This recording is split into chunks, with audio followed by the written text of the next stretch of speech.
விஜய் தொலைக்காட்சியில் ஒரு காலத்தில் டிஆர்பியில் டாப்பில் இருந்த தொடர் பாக்யலட்சுமி. ஒரு குடும்ப தலைவியின் கதை என்ற அடமொழியோடு ஒளிபரப்பாகி வந்த தொடர் இப்போதுதான் அதற்கு ஏற்ற கதையில் விறுவிறுப்பாக பயணிக்க தொடங்கியுள்ளது. இப்போது கதையில் ஓரளவிற்கு பிரச்சனை முடிந்து அவரவர் தங்களது வேலைகளில் கவனம் செலுத்த ஆரம்பித்துள்ளார்கள். கோபி ஈஸ்வரியை தன்னுடன் அழைத்து சென்று ராதிகா மற்றும் அவரது அம்மாவால் நிறைய பிரச்சனைகளை எதிர்கொண்டு வருகிறார்.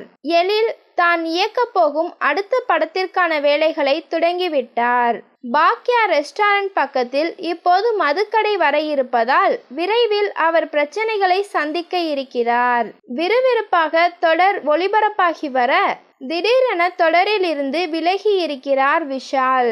எழில் கதாபாத்திரம் மூலம் மக்களை கவர்ந்தவர் தொடரில் இருந்து விலக நவீன் என்பவர் இப்போது அந்த கதாபாத்திரத்தில் நடித்து வருகிறார். இது குறித்து கோபியாக நடிக்கும் சதீஷ் கூறுகையில், அவர் சீரியலிலிருந்து வெளியேறியதற்கான காரணம் எனக்கு உண்மையில் தெரியவில்லை. சிறகு முளைத்து இங்கிருந்து பறந்து போக வேண்டும் என்று நினைக்கிறார். அதற்கு தான் தந்தையாக என்ன சொல்ல வேண்டும்? பத்திரமாக பார்த்து வானத்தில் பறக்க வேண்டும் என்றுதான் சொல்லி அனுப்ப முடியும். அதைதான் அவருக்கு சொல்லி இருக்கிறேன். அவர் எங்கே போனாலும் நல்லபடியாக இருக்க வேண்டும், நல்ல முடிவுகளை எடுக்க வேண்டும் என்று நான் ஆசைப்படுகிறேன் என பேசியுள்ளார்.